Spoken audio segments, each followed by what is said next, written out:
Okay, chalo, we'll start now. This was the question. Second part we have to do. Subtraction was recorded. And difference of the masses of the pieces of the that objects, gold object. कितना आएगा difference? Direct difference is there, nothing to do here. Just minus कर देंगे. Difference will be 20.17 minus 20.15. This comes to be 0.02 gram. That's all. Yes, minimum decimal places are there too. Two minimum decimal places as given in this of the value, least value जो है. Both in fact in both the cases two decimal places are there. So answer also will have the 2 decimal places. That's all. ठीक है. ये वाला part I have gave you the hint. Calculate the area and volume. तो area L into B formula भी लिखा था, ये अपने आप करो इसको. Just I am not calculation part है पूरा, तो उसको करके और सिग्निफिकेंट फिगर के साथ मैच कर लो. This I am not discussing. 2.1 has been discuss. This has been discuss. ये देखो, ये मैंने सॉल्व किया. इसमें एनसीईआरटी बुक में आंसर रॉन्ग दिया हुआ है. We'll correct it now. देखो, इसकी हिंट मैंने थोड़ी बहुत दे दी थी उस दिन. इसकी सेकंड पोजीशन यहाँ पे होगी अर्थ की. Then parallax angle will be like this. ठीक है, तो ये तुम्हारा parallax angle हो जाएगा थीटा. ओके, तो पहला पार्ट तो पहले कर लेते हैं. First part is this. Okay, just let me go through again. Nearest star to our solar system is 4.29 light years away. How much is this distance in terms of parsec? Light year को parsec से divide कर देंगे, तो जो भी ratio आएगा that much will be the distance in terms of parsec, है ना. तो light year कितना दिया है? 4.29 divided by parsec. So these many parsecs will be there in this much particular light year. तो light year की value put कर दी. ये हमने सीखी है पहले चैप्टर में. पार्सेक की value you have to remember this, है ना, या फिर कैलकुलेट कर सकते हैं. तो this is the value of parsec. Divide करेंगे 1.32 आ जाएगा. या फिर एक और हमने सीखा था relation. Do you remember? 1 parsec was how much? 3.26 आया था लाइट ईयर. तो डायरेक्ट अगर लाइट ईयर को 3.26 से डिवाइड कर देंगे तो अपना आंसर यही आ जाएगा. But if you don't remember this result, you go back to the basics याद रखने पड़ेंगे. लाइट ईयर की वैल्यू एंड पार्सेक की वैल्यू. ऑलराइट, तो that's how it will be done. तुम्हें रिवाइज करने पड़ेंगे ये सब फार्मूले. ऑलरेडी ये सब हो चुके हैं. If you don't remember the things, you will be finding difficulty in this. Unitary method basic पे जाके सॉल्व करना हमें, है ना. तो ये तुम्हें just you have to think and do it. इसमें कोई डायरेक्ट फार्मूला नहीं होता कुछ भी. How much is this distance in terms of parsec? This is over. Now how much parallax would this star named Alpha Centauri shows when viewed from the 2 locations of the Earth 6 months apart in the orbit of Sun? ये Sun है बीच में. Earth यहाँ से यहाँ जब आएगी, it will be having this distance. These 2 locations are how much angle they will make here at the star called Alpha Centauri. कितना angle बनेंगे? इसी को पैरेलैक्स एंगल बोलते हैं. Parallax angle is equal to B. ये और ये D होती है डिस्टेंस. हम लोगों ने ये फार्मूला बनाया, theta is equal to R का पार रेडियस. तो बी अपॉन डी. तो बी जो है 2AU हो जाएगा. Distance between sun and earth is called 1AU. और डबल डिस्टेंस, एक तो ये 1AU, एक 1AU है. 2AU astronomical unit which is equal to, which is how much in kilometer, in meters, this much, these many meters. ऑलराइट, ये भी हमने बिग डिस्टेंसेस में पढ़ा था जब सेकंड चैप्टर में units and dimensions and measurement में. बिग डिस्टेंस में one of these was there, one other one was light year and third one was the per parsec, जो अभी हम बात कर रहे थे थोड़ी देर पहले. D is the distance given. ये जो डी डिस्टेंस है ये वाली, just minute, let me right it with the red marker.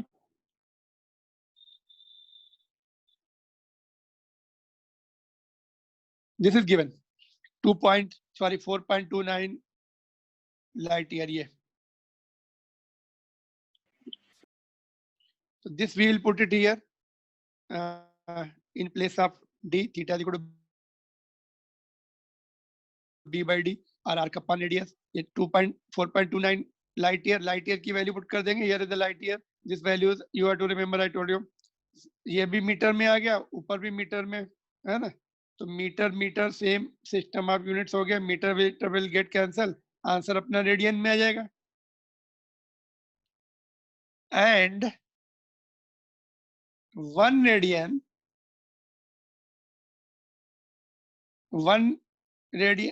Radian and 8 second के बीच में रिलेशन ये.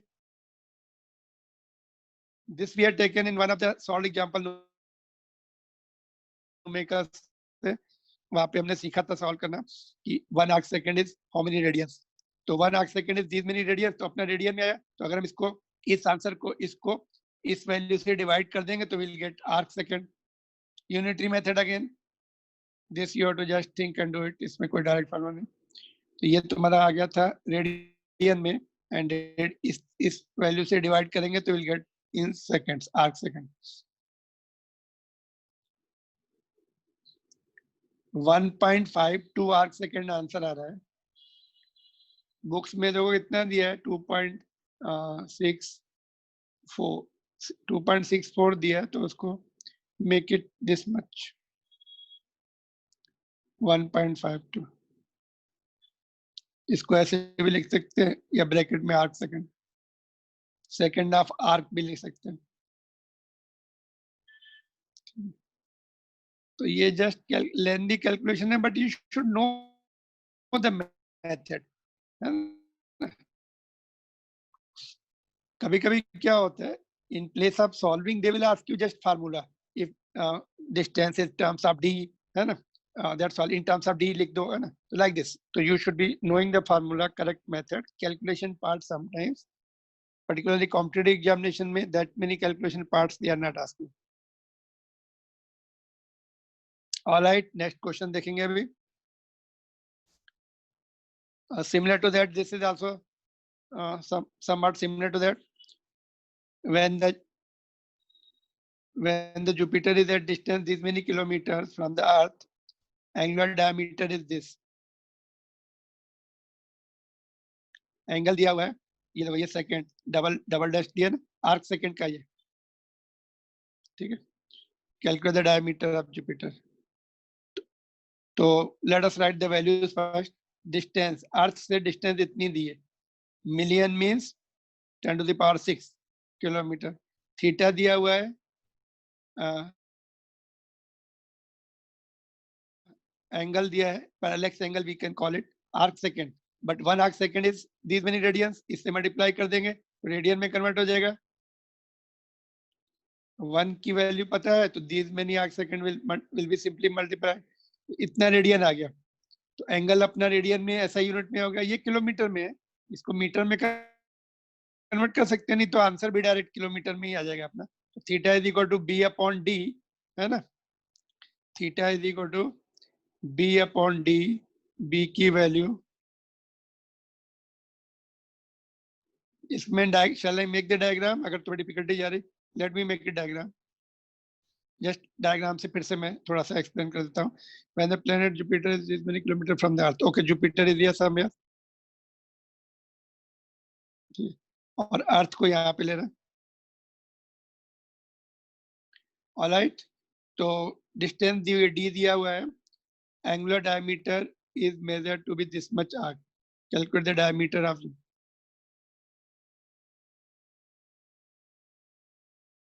तो ये इसका अर्थ पर एंगुलर डायमीटर हमने मेजर किया.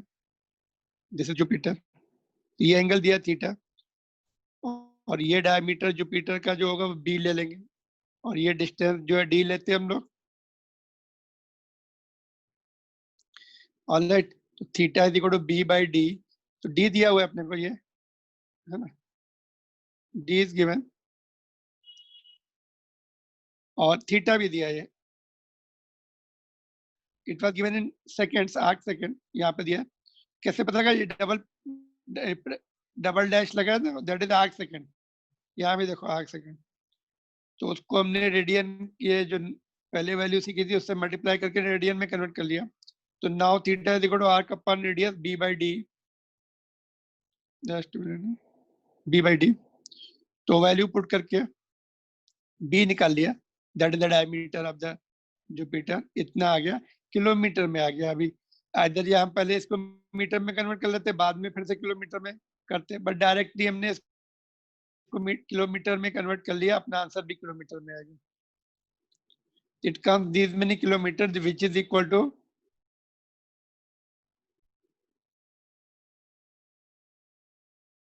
okay 1.4 or 28 into 10 power 5। अर्थ का डायमीटर कितना है? अर्थ का ग्रेविटेशन में सीखेंगे हम लोग। रेडियस जो है अर्थ की 6400 किलोमीटर, 6.4 ट्वाइस कर दो, 12.8 into 10 to the power 3 kilometers, इतना है। So Jupiter is much bigger than that. All right.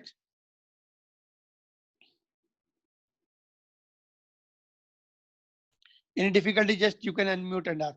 So whatever in these both the numericals, what we are seeing, that angle, plane angle is equal to arc upon radius. Plane angle here will be acting as a parallax angle. Arc जो है diameter का काम करेगा, और radius जो है distance का काम करेगा। two planetary bodies, two astronomical bodies के बीच में capital D is that radius का काम करेगा, because angle बड़ा सा सर्कल बन जाता है ना ऐसा, it becomes like this big circle, in fact not like this, observation point center में आएगा like this, तो this is the angle है ना। all right, चलो फिर नेक्स्ट, ये these two questions are easier, हमने उस दिन हिंट दी थी, तुम लोगों के आ गए होंगे आंसर। अर्थ एंड मून के बीच में laser ray will go like this and it will come back. So distance is equal to speed into time. Distance जो है 2r. Okay, speed is given.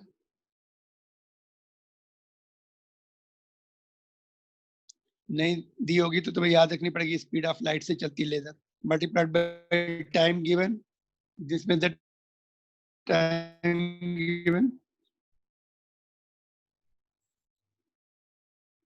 Alright, रहती most of the space is vacuum, earth and moon के बीच में vacuum ही है mostly. Air में भी almost same रहती है स्पीड लाइट की। 2 को डिनोमिनेटर में बेच के सॉल्व कर लिया, this is the distance of moon from the earth. थोड़ा सा एलिप्टिकल पाथ है, थोड़ा सा वेरिएशन होता है, but this is the average distance. 3,84,000 kilometre बोलते हैं उसको, किलोमीटर में 3,84,000 किलोमीटर। सिमिलरली दिस क्वेश्चन, ये तुम्हारा सोनार सिस्टम है, इसमें साउंड वेव्स ऐसे जाएंगी और एनिमी के सबमरीन को टकरा के वापस आएंगी। This arrow should be reverse, ऐसे। तो वही फिर से सेम ऊपर वाला formula, distance is equal to speed into time. यहाँ पर सोनार वेव्स है, साउंड वेव्स, उसकी स्पीड हमारी कितनी दी हुई है? Speed of sound in the water is this much, तो नाउ विल टेक दिस। यहाँ पे 3 into 10⁸ नहीं लेंगे, that was the speed of laser light. That laser light जो है, laser is the electromagnetic waves, all electromagnetic waves move with the speed of light. ये sound wave है, sound wave air में कम रहती है स्पीड, बट वाटर में थोड़ी फास्ट रहती है, रफली 4.5 टाइम्स फास्टर रहती है। दी है तुम्हें, you don't have to remember the these values, speed दी हुई है।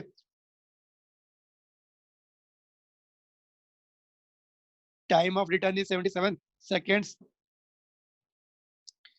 तो डबल डिस्टेंस के लिए इतना टाइम लग रहा है, तो 2 को यहाँ, ये 2 को नीचे भेज दिया, डिवाइड करके सॉल्व करके देखा तो इतना मीटर आया, which is equal to 55.8 kilometre. तो these are the easy question, ये पूछ सकते हैं तुम लोगों को, इसमें कैलकुलेशन कम है एंड सिंपल लॉजिक है इसमें, कॉमन सेंस के क्वेश्चन है ना। कांस्टेंट स्पीड से चल रही है तो प्रॉब्लम नहीं है, अगर एक्सीलरेटेड मोशन होता है तो काइन इक्वेशन लगती v equal to u plus at s equal to half at square, that's what we are going to read now, next topic is that only. ठीक है, इसमें any other difficulties there you just ask, otherwise I will start the next chapter, chapter number 3, that motion in the straight line I am going to start.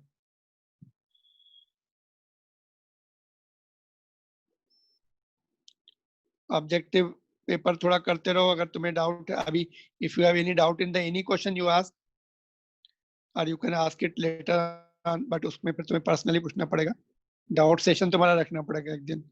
और more over you there will be the test also, now this chapter is over, we will have the test, we will have the test of this chapter, full chapter subjective test, ठीक है, that will be in the next week में, after 7 days we can have, I am giving you not 7, Monday or Tuesday भी रख सकते, just keep preparing, Sunday के बाद कभी भी हो सकता है। Today is which day, जो है वेडनेसडे है क्या? अच्छा, you need some time, okay. Next week में after 7 days we can have the test, 7 दिन तुम्हें दे रहे हैं प्रिपरेशन के लिए, उसके बाद इट में be in our class time also, या क्लास के पहले या बाद भी होगा, तो नेक्स्ट वेडनेसडे के बाद may be Thursday. Alright sir, on what topic? this chapter only, the chapter which we have finished, ये जो चैप्टर्स है units and dimensions and errors, इसका, ठीक है, चैप्टर नंबर 2 है ये तुम्हारा, units measurement and dimensions, units and measurement के नाम से है चैप्टर 2 एनसीईआरटी बुक का। First chapter I told you that is the introduction, you have to go through, उसमें से क्वेश्चन नहीं आते। Alright, anybody want to ask the objective जो शीट है उसमें से कुछ क्वेश्चन पूछने हैं तुम लोग को?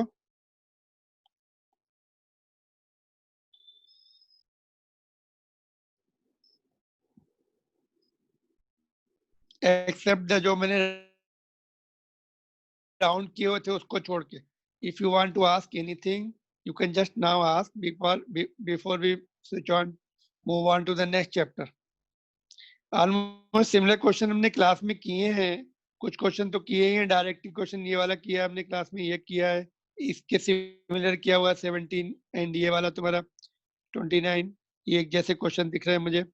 एंड फर्स्ट पेज पे देखते हैं, ये सब तो हमने डिस्कस भी किए कुछ क्वेश्चन क्लास में, almost every question similar question have been done. 9th हमने तो डायरेक्ट किया था यहाँ से, 10th 11 ये वाला कर लिया था, ये वाला 14 में तुम इनकी सब 14 में क्या करना है, सबकी डायमेंशन, एनर्जी की डायमेंशन पुट कर दो, मास की एंड लेंथ की, है ना। एनर्जी की डायमेंशन क्या होती है, ml² t-2, मास की m और लेंथ की l, ये कैंसिल हो गया, तो ये ऊपर एक l नीचे एक l है तो ये भी चला जाएगा, lt-2, ये किसकी डायमेंशन होती है, lt-2 एक्सीलरेशन की। Like this you to solve, है ना। ये डायमेंशन ऑफ प्रेशर हमने बताई थी तुम लोगों को, energy density, energy per unit volume की होती है, force pressure is force per unit, नहीं प्रेशर इज, ये ओके, एक ही आंसर मैच करेगा बस। ठीक, इसमें मैंने क्या बताया तुम लोगों को, ये जो टर्म्स है साइन या कोसाइन के बाद जो टर्म्स आते हैं वो डायमेंशनलेस होनी चाहिए, इंडिविजुअल डायमेंशनलेस, है ना। तो ये kx जो है इंडिविजुअल डायमेंशनलेस होना चाहिए। तो जो x का डायमेंशन होगा k का उसका रेसिप्रोकल होना चाहिए। k का डायमेंशन क्या होना चाहिए, l-1। तो x के साथ x का l है, कैंसिल हो जाएगा, 0 हो जाना चाहिए डायमेंशन में, 1 हो जाना चाहिए, 1 मीन्स नो डायमेंशन। यहाँ पर ऐसे कर सकते kx is equal to 1, no dimension, k is equal to 1 by x, x is distance, तो 1 बाई l, तो l ऊपर चला जाएगा माइनस, तो k का l-1, तो l-1 कौन सा दिख रहा है, ये वाला। तो ये सब ऑलरेडी हम लोग कर चुके क्लास में, और किसी का कोई टॉपिक छूटा है ना तो बता देना, मैं लिंक उसका रिकॉर्डिंग भी भेज दूंगा तुम्हें, और या फिर personally will have the additional doubt session, है ना। उसके लिए टाइम में मैं मैम को बता दूंगा, उसमें केवल डाउट्स ही लिए जाएंगे तुम्हारे इस चैप्टर के। वी संडे को भी वे हैव दैट डाउट सेशन, और सैटरडे को, सैटरडे अपने नॉर्मल क्लास रहते हैं, तो संडे में भी द डाउट सेशन ओनली, है ना। क्लास टाइम में रख सकते हैं संडे को डाउट सेशन। तो Saturday will decide the timing, जिनको डाउट्स होंगे असाइनमेंट के या पीछे या आगे किसका कोई टॉपिक छूट गया है, विल टेक दैट। पहले डाउट्स वालों को क्लियर कर देंगे, फिर टॉपिक जिनका छूटा है कुछ वो भी क्लियर कर देंगे। ऑल राइट, तो no problem here now, shall I start the new chapter, कि still something is left? Unmute करके बोलो, जिसको कोई डाउट हो तो पूछ लो, और अदरवाइज संडे को। हाँ बोलो, कौन था, हुआ that wanted to ask? Ronin, कुछ डाउट है? No, sir. No, shall I start the new chapter? चलो फिर।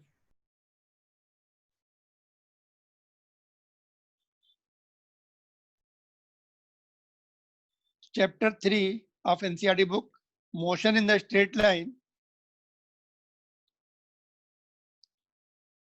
ठीक है, is it is also called one dimension motion, also called one dimension motion, ठीक है।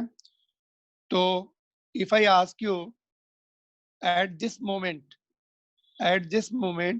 are you at rest or moving? Rest पर है या मूविंग है,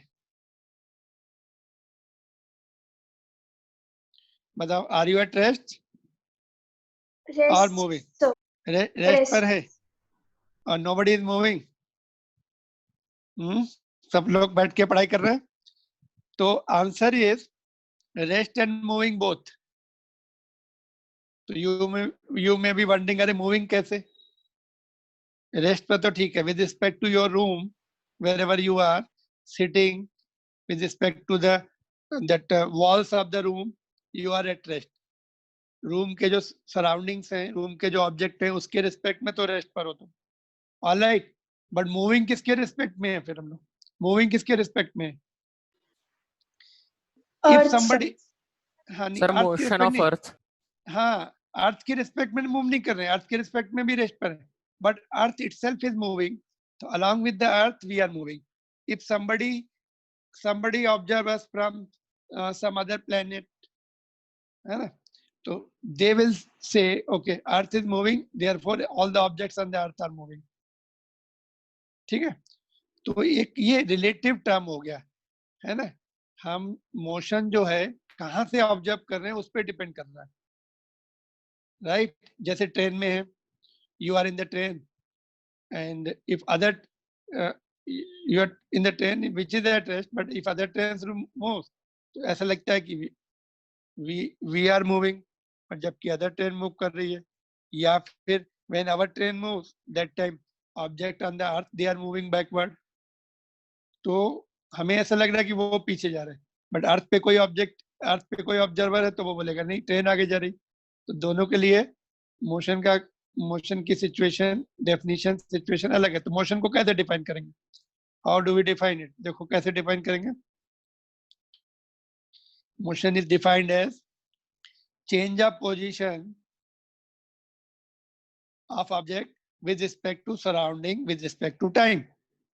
Change of position of object with surrounding with respect to surrounding with time. अगर हम लोग move कर रहे हैं सराउंडिंग के रिस्पेक्ट में, हमारी position, we are moving, our position is changing, our location is changing, we are in the motion with respect to surrounding, ठीक है। तो ये brief definition, keep writing also, you can just, okay example देख लेते हैं, बहुत सारे example you can write your own, है ना।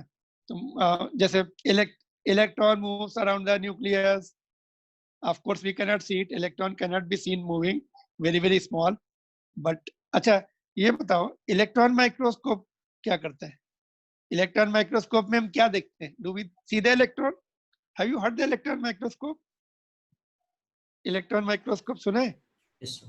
Some of Yes. So, electron microscope is the that microscope which can see the very very tiny objects. Corona virus का जो photo कभी कभी दिखता है, पिक्चर दिखती है, that is taken from the electron microscope only. तो electron microscope can see the very very tiny object with the fine details, and उसमें but electrons cannot be seen with the electron microscope. तो electron क्या है फिर? Electron कैसे help करते हैं उसमें? एक्चुअली क्या होता है, इलेक्ट्रॉन्स जो होते हैं they are just moved around the object which is to be seen. तो इलेक्ट्रॉन की जो वेवलेंथ होती है, डी ब्रॉगली वेवलेंथ, जो कि केमिस्ट्री में भी पढ़ते हैं, फिजिक्स में भी हम 12th में पढ़ेंगे.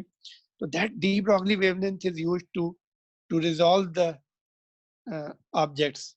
हाई रिजॉल्विंग, उसको इलेक्ट्रॉन को हम कंट्रोल करते हैं पोटेंशियल डिफरेंस से, तो उसकी वेवलेंथ और डिक्रीज करा लेते हैं. Moving wavelength will be further decreasing when we accelerate them around the object. So that wavelength is used to resolve the image of the object. So that is very very high resolution image, है ना? कुछ add जो है beauty product की, जो बालों की, जो हेयर का जो पिक्चर दिखाते हैं ना, जो it is amplified to the many thousand times of its actual dimension. उसमें डेड सेल भी दिखते हैं हमें. हेयर के जो एक्चुअल फोटो है वो इलेक्ट्रॉन माइक्रोस्कोप से लेते हैं वो. ठीक है, तो hair are made from the dead cells only body के, तो उसमें लेयर्स दिखती हैं हेयर की, जो डेड सेल की. You can see that one, I think कुछ कौन सा ब्यूटी प्रोडक्ट है वो, कौन सा ओलॉरल का है शायद, ऐड आता है उसमें हेयर का जो एक्चुअल फोटो है taken from the electron microscope. ठीक है, तो electrons just we have additional point था वो. Electron moves in the nucleus, earth revolve around the sun, right from the tiny, सबसे जो छोटा है जिसको किसी ने देखा नहीं आज तक. Electron is also in the motion, earth is also in the motion. Even when we are sleeping, that time air molecules are also in the motion, moving into our lungs and coming out. Blood is circulating in the blood vessels, अपने arteries and veins, है ना? तो even if we are sleeping, some of the particles they are moving and keeping us alive. So everything is in the motion on the earth, particularly living. Non-living भी of course earth के साथ move कर रहे हैं ना. So these are the examples. You can just note down. Just अभी थोड़ा सा मैंने गैप बढ़ा के लिखा. It is easy for you to note down things.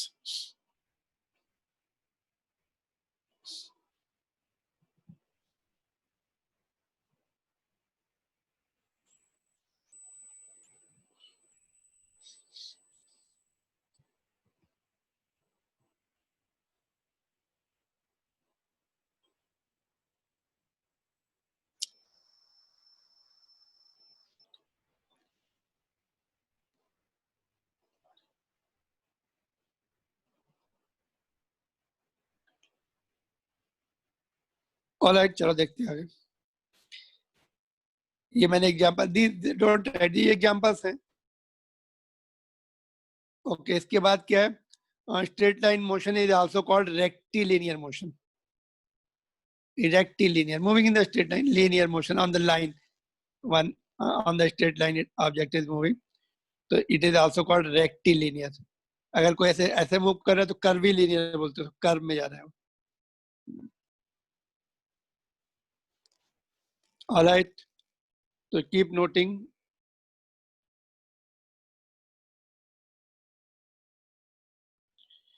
तो यहाँ पर इस चैप्टर में एंड द नेक्स्ट चैप्टर जो लॉज ऑफ मोशन है, और next chapter work power energy, in all these 3 chapters we are dealing with the point objects only. जो उसके बाद का चैप्टर है उसमें एक्सटेंडेड ऑब्जेक्ट की बात करते हैं. तो what do you mean by point object? Point objects जो होते हैं, if the size of the object is very small as compared to distance covered by it, size of the object is small as compared to distance covered by it. अगर distance covered are large, like train जो है, can we take the train as a point object? Answer is yes. if it is going from one city to other city, है ना, suppose यहाँ से नागपुर से Mumbai train गई, तो डिस्टेंस कवर्ड इज से ऑलमोस्ट 800 to 900 किलोमीटर्स, बट उसका खुद का साइज जो है हार्डली 0.5 किलोमीटर, है ना. ट्रेन कितनी 500 मीटर हो सकती है, मैक्सिमम 1 किलोमीटर. गुड्स ट्रेन ज्यादा लंबी होती, तो that distances are much smaller as compare to the distance covered from one city to other city. Aeroplane is also the point object when it goes from one city to other city, है ना. तो even bigger objects will be treated as a point object because distances covered involved will be more. So up to the next 3 chapters we will take it as a point objects only, है ना, even if they are not. But क्यों point लेते हैं? Because distances covered are large. तो point object जैसा treat करके उनकी dimension avoid की जाती है. We will be neglecting the dimensions of the objects. The things will be simple in fact. ठीक है, तो पॉइंट ऑब्जेक्ट से ही सारे प्रॉब्लम टैकल करेंगे. Next one is the kinematics. Kinematics का मतलब क्या होता है? काइनेमेटिक्स मतलब मोशन, है ना. तो study of the motion without covering the causes of motion, है ना. जैसे सपोज हमने कोई ऑब्जेक्ट को ड्रॉप किया, सपोज बॉल है तुम्हारे हाथ में, तुमने उसको ड्रॉप कर दिया, इट गोज डाउनवर्ड. तो just we are going to discuss its motion like displacement, distance, velocity, acceleration, not the forces. जो फोर्स उसके ऊपर लग रहे हैं उसके बारे में हम बात नहीं करेंगे इस चैप्टर में. तो this type of the study which is discussing only the motion, not the causes of motion, is called kinematics. और next chapter जो है laws of motion में we'll talk about the force. So things are again simple here. All right. तो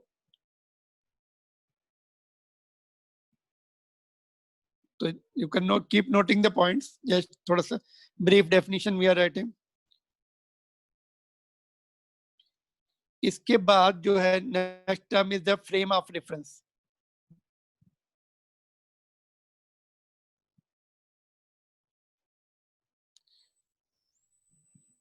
Okay, ठीक है, अभी तक no problem till now. Now we'll see the frame of reference. Frame of reference का मतलब क्या होता है? Suppose हमें किसी ऑब्जेक्ट के मोशन को डिस्क्राइब करना है ना. तो उसके लिए कुछ फ्रेम ऑफ रेफरेंस, मतलब उसके लिए कुछ हमें रेफरेंस पॉइंट होना चाहिए, कहाँ से कहाँ जा रही है ना. कुछ अपना समथिंग लैंडमार्क होना चाहिए कि भाई हमें यहाँ से ऑब्जेक्ट को हमें डिस्क्राइब करना है, किस डायरेक्शन में जा रही है. तो उसके लिए हमें कोऑर्डिनेट सिस्टम की हेल्प लेनी पड़ती है.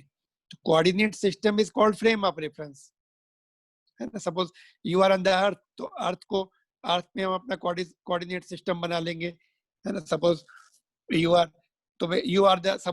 आर डिस्क्राइबिंग योर मोशन, तो अपने घर में से you start from your home, तो वहां पे अपने घर में कोऑर्डिनेट सिस्टम बना सकते हैं कि ये ओरिजिन है हमारा, ये कोऑर्डिनेट सिस्टम है, this is my home is the what is called origin point और रेफरेंस पॉइंट. यहाँ से हम निकालेंगे कहाँ गए, कितनी डिस्टेंस कवर की. Suppose you are sitting in the train and somebody you have to describe the motion of some person, को पैसेंजर्स है वहां पे या तुम्हारे साथी कोई तुम्हारा फ्रेंड, उसका मोशन डिस्क्राइब करना है, तब तुम ट्रेन के रेफरेंस में उसको डिस्क्राइब करोगे. ट्रेन के रिस्पेक्ट में इज ही मूविंग और इज ही एट रेस्ट. तो फ्रेम ऑफ रेफरेंस अपना ट्रेन रहेगा, ट्रेन के अंदर कोऑर्डिनेट सिस्टम बना लेंगे. तो frame of reference is nothing but okay to describe the motion of object we take coordinate system. हम जहां भी हैं वहां पे कोऑर्डिनेट सिस्टम ले लेंगे and a clock attach to it. Time भी तो चाहिए हमें, जब हम वेलोसिटी बोलते हैं, एक्सीलरेशन बोलते हैं, टाइम के रिस्पेक्ट में, तो टाइम भी उसके साथ इमेजिनरी क्लॉक भी अटैच कर लेंगे. तो then this system is called frame of reference and its origin is called reference point. ये जो हमने कोऑर्डिनेट सिस्टम बनाया, this is the frame of reference and origin is the reference point. किस लिए? To describe the motion of the object. Aeroplane के अंदर है तो वहां पे तुम अपने साथ एक you will be the frame of reference, तुम अपने साथ एक कोऑर्डिनेट सिस्टम बना लोगे and you are the origin, अपने रिस्पेक्ट में डिस्क्राइब करोगे. जो ऑब्जर्वर होता है वो उसके साथ अटैच रहता है कोऑर्डिनेट सिस्टम, क्योंकि वो बोलेगा ना so and so is moving or not moving, or with respect to him he will say, or he will inform you okay with respect to this point, ठीक है, तो ये डिस्क्राइब करने के लिए, मोशन डिस्क्राइब करने के लिए we have to have this, otherwise we cannot say anything about the motion. All right, so you can just note down briefly, coordinate इतना note कर सकते हो, coordinate system and clock attached to it is called frame of reference and origin is called reference point.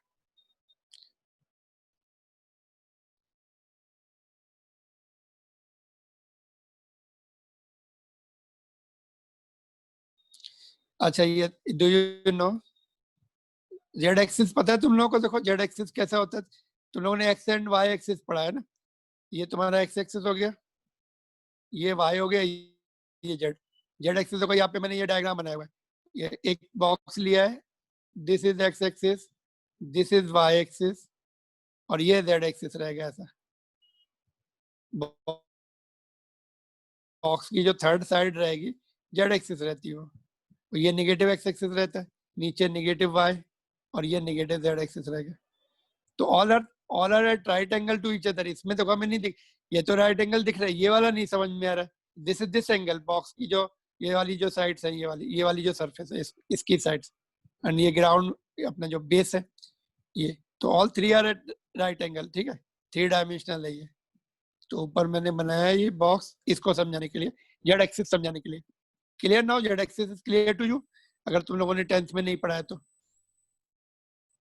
Room में suppose you are sitting in the room, तो तुम्हारी जो सामने वाली जो वॉल है उसका जो नीचे वाली जो एज है वो एक्स, और लेफ्ट साइड की जो वर्टिकल वॉल है, वर्टिकल एज जो है वो तुम्हारा वाई एक्सिस हो गया, और जो लेफ्ट साइड वाली जो सर्फ वॉल है उसकी जो लोअर एज है वो जेड एक्सिस हो गया। बॉक्स बॉक्स तुम्हारे सामने है, you can just visualise this. ठीक है, shall I write again here, this is x,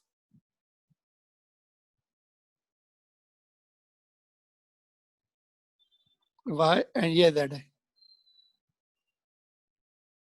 clear now?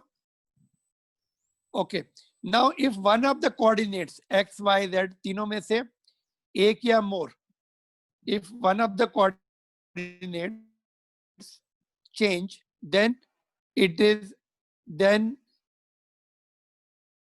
if only one coordinates change, if one of the coordinates change, then we say the body is in the motion. If only one coordinate, if only one coordinate change, if only one coordinate change, then it is a straight line motion, or we say one dimension motion, 1D motion. Short में हम लोग उसको से 1D लिखते, one dimension motion. If only one coordinate, suppose हमने ball को along the x axis ground में और ऐसे फेंक दिया उसको, एक्स एक्सिस की तरफ जा रही, या ऊपर वर्टिकली फेंक दिया वाई एक्सिस की तरफ। If one of the coordinates change, तो it will be straight line motion. इस चैप्टर में our focus will be on the straight line. One variable change होगा, उसका एक्स चेंज होगा या वाई चेंज होगा। Okay, suppose X and Y दोनों change हो रहे तो 2 डायमेंशन रहेगा। देखो, suppose particle goes like this, 1 dimension motion, ऐसे या ऐसे।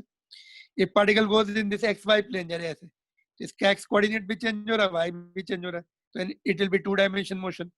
अगर है ना, can you give me the example of 1 dimension motion and 2 dimension motion? Anybody 1 dimension motion का एग्जांपल दे सकते हैं क्या? Straight line motion, car is going on the highway, है ना, इन the straight line, train is going on the track, है ना, straight line में जा रही। Ball release from the hand, ball को हमने हाथ से छोड़ दिया, वर्टिकली डाउन जाएगी, these are the 1 dimension motion. अगर बॉल को हमने एंगल पे फेंक दिया या ग्राउंड में रोल कर दिया तो 2 डायमेंशन हो जाएगा, है ना। और 3 डायमेंशन कब होगा? फिश इन द वाटर, है ना, बर्ड फ्लाइंग इन एयर, तो ये सब 3 डायमेंशन के हो जाएंगे, है ना। कोई ऑब्जेक्ट ऐसे एयर में है या फिश वाटर में है अंदर, तो किसी भी कोऑर्डिनेट एक्सिस को फॉलो कर सकती है, एक्स वाई जेड किधर भी जा सकती है। ऐसे बर्ड्स भी किधर भी जा सकती है, 3 डायमेंशनल हो जाएंगे वो। तो these are the examples.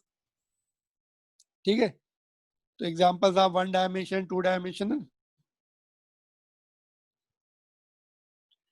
And 3D।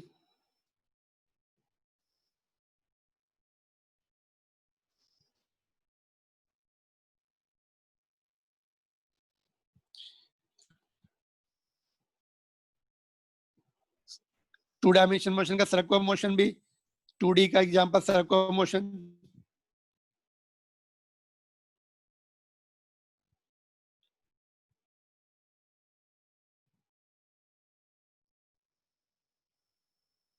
Car going on the highway है ना, या person walking in the narrow lane. So these are the examples, just you can think and write, no big deal in this. All right, चलो फिर आगे देखते हैं, ये note कर लिए ये points.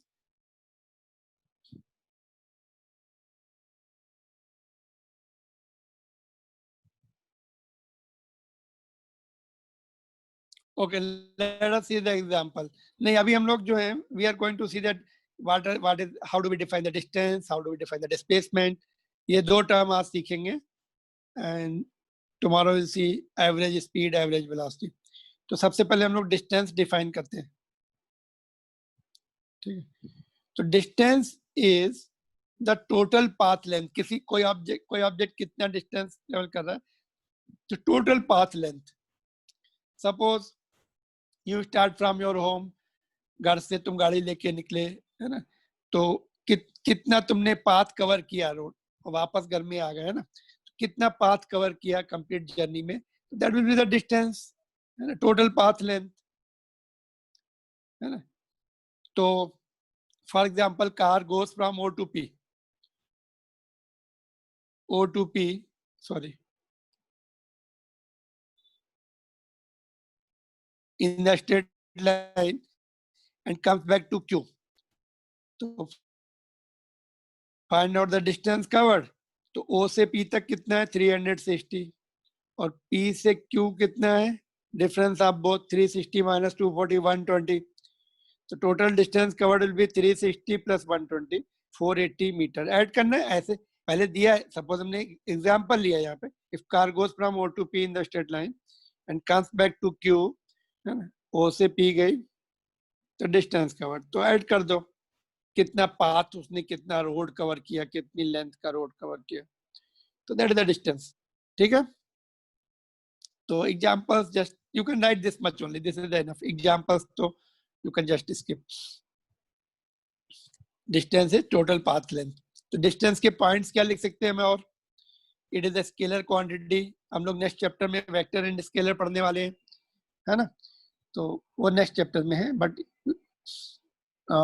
in this chapter we don't have the vector quantity, matlab how, what are the vectors, this will be explained in the next chapter. तो स्केलर में क्या होता है, no direction involve. Other scalar quantities can be speed, work, है ना, इसमें direction नहीं होती, mass, time, no directions involve, scalar बोलते हैं। It is always positive. अच्छा ये नहीं, somebody get confused, since it is scalar therefore positive, ऐसा नहीं लिखा हमने, we are not written somewhere since it is scalar therefore positive। बहुत सारी स्केलर क्वांटिटी नेगेटिव भी होती है, पता, वर्क डन नेगेटिव हो सकती है, पॉजिटिव भी हो सकती है, वो स्केलर क्वांटिटी है। तो nothing to do with the scalar and hence positive, बहुत सारे इंडिपेंडेंट थिंग्स। तो it is positive, distance is positive, speed is positive, कुछ चीजें पॉजिटिव होती है स्केलर में। Temperature is the scalar quantity, negative होती है, वो हो सकती है नेगेटिव भी। ऐसे unit of the distance is metre of course. And गाड़ी में जो ऑडोमीटर होता है, जो स्पीडोमीटर तुमने देखा गाड़ी का, नीडल जो रहती है उसके नीचे साइड में ध्यान से देखो, एक डिजिट्स उसमें काउंट होती रहती, that is called odometer in the vehicle, reads the distance covered. अभी तुम अगर उसकी रीडिंग देखोगे, अभी एट स्टेशनरी कंडीशन आल्सो कुछ उसमें डिजिट दिखा रही होगी, 2 4 6 7 ऐसा कुछ दिखा रही होगी, 2 4 जो भी है, समथिंग लाइक दिस। इट में भी 3 डिजिट, 2 डिजिट। अगर नई गाड़ी है तो हो सकता है 3 डिजिट हो, ज्यादा पुरानी गाड़ी है तो से ऐसा कुछ दिखा रहे, 26,500 किलोमीटर चल चुकी, किलोमीटर में होती है वो, है ना। ज्यादा ओल्ड गाड़ी है तो 50,000 किलोमीटर, है ना, 10 ईयर्स ओल्ड गाड़ी है तो हो सकता है 50 60 70,000 किलोमीटर चल, तो वो काउंट होता रहता है उसमें। You can just see that जिस दिन से परचेस किया और आज तक कितनी चली है गाड़ी, वो किलोमीटर्स में, जो भी डिजिट्स होगी किलोमीटर्स में होंगी सब। That is the distance covered by the vehicle. Alright, So these are the points you can just note down. This you can skip. ये note कर सकते हैं.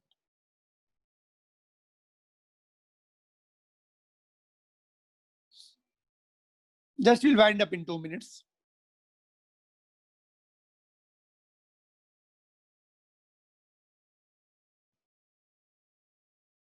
If any difficulty so far, just ask.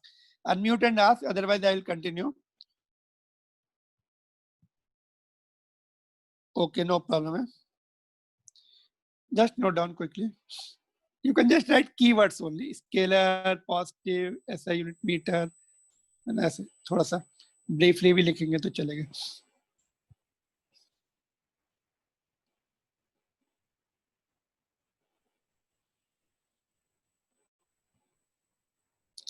How do we define the displacement? Displacement is the shortest distance between the initial and final position. Suppose some object goes like this.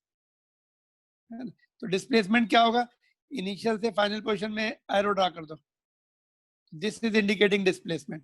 Shortest distance, and it is the vector quantity, and direction will be along the arrow drawn from the initial to final position.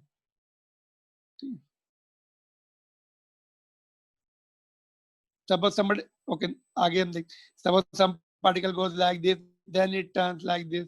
So displacement कितना होगा? ऐसे arrow draw करेंगे. ठीक है. So diagram you don't have to make, just this much is enough. It is the shortest distance between the initial and final position. It is the vector quantity. Direction will be along the arrow drawn from initial to final position. It can be positive, negative or zero. Vector quantity है, suppose ये coordinate system है. इधर का positive होगा displacement, इधर का negative हो सकता है.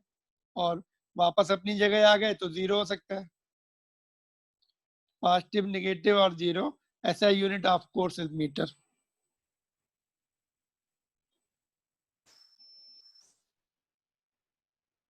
Distance is always positive, but displacement can be negative, also zero also.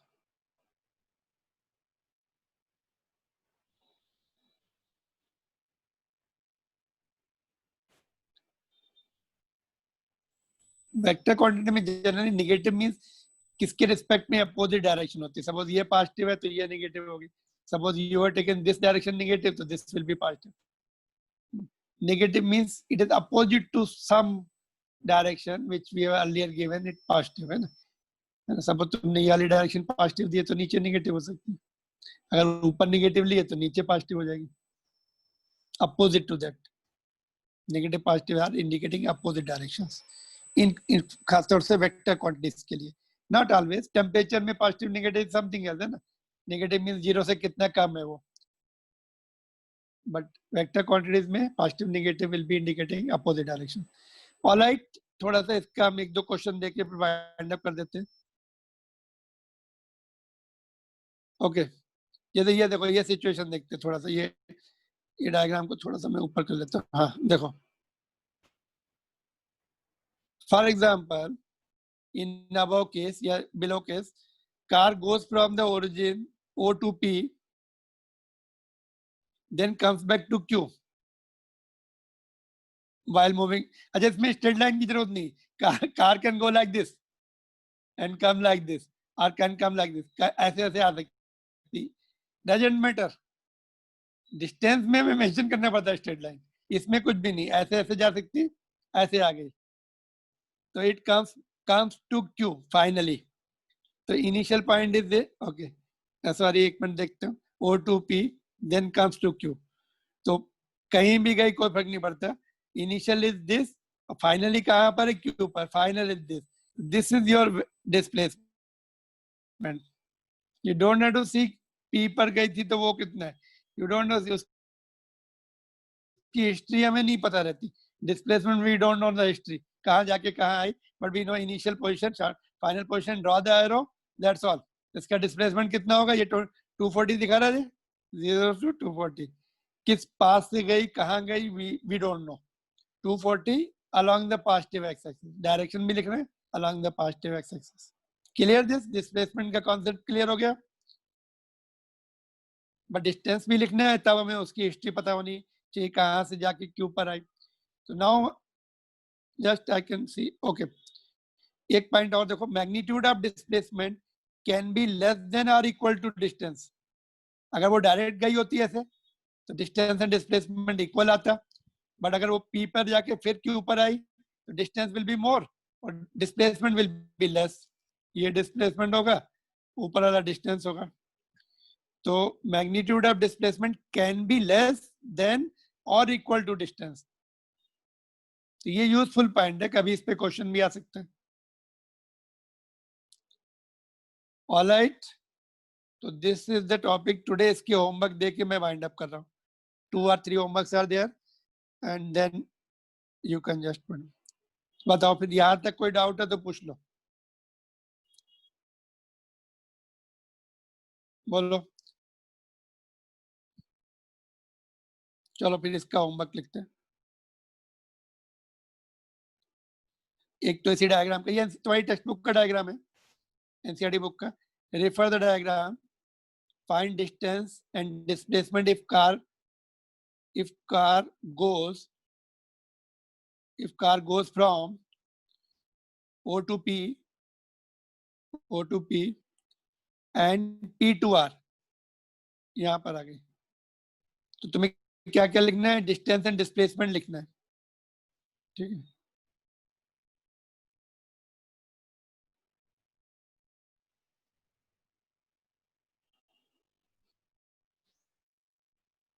This is the first question.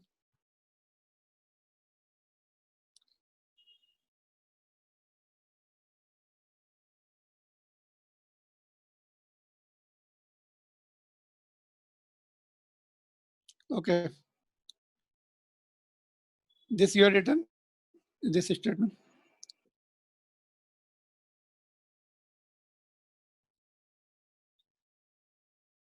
और ये दूसरा क्वेश्चन है.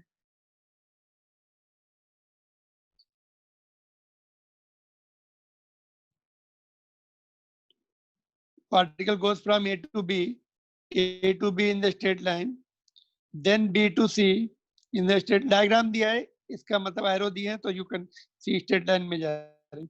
A to B and B to C, find distance and displacement for complete journey. For complete journey, assuming body goes in the straight line for both the parts.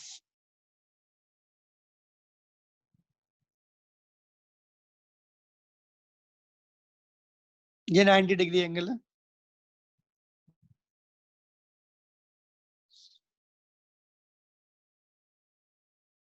ठीक है. और ये last question दिख रहा है. Which of the following option is correct? This is the last question, number 3, homework 3. Solve and send it. Just it will take hardly 5 minutes to solve this, all the 3 questions, less than 5 minutes.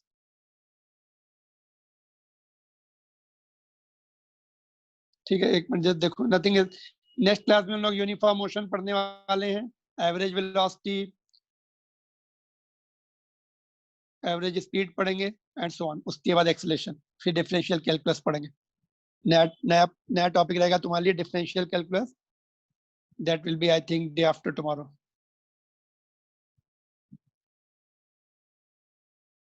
That's all from my side. Note down the third question also, and then you can just leave the meeting. Thank you very much. If somebody has a doubt, they can ask.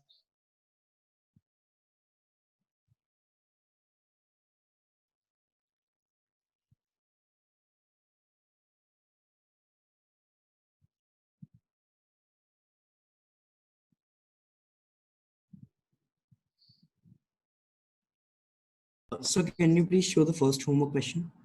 Okay. This one. Sir. Diagram भी देखो, diagram NCERT book का ही है, तुम्हारी text book का diagram है ये. I have taken from that. Figure number लिख लो 3.1. NCERT book figure number 3.1 उसके रेफरेंस में क्वेश्चन है। ओके, यहाँ पे मैं लिख देता हूँ figure 3.1। Okay, Okay, sir. that's all. ठीक है, everybody has written. Okay, thank you. Shall I end the meet now? Thank you, sir. Sir, Okay, can you wait for a minute? चलो, thank you. हाँ, okay, okay, I can. हाँ, बोलो, just you are noting something? I can wait. Yes, I am Go noting. ahead.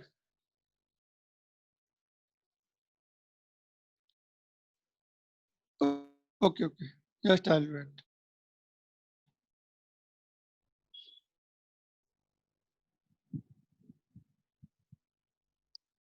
Third question also. No, sir, only first. Okay.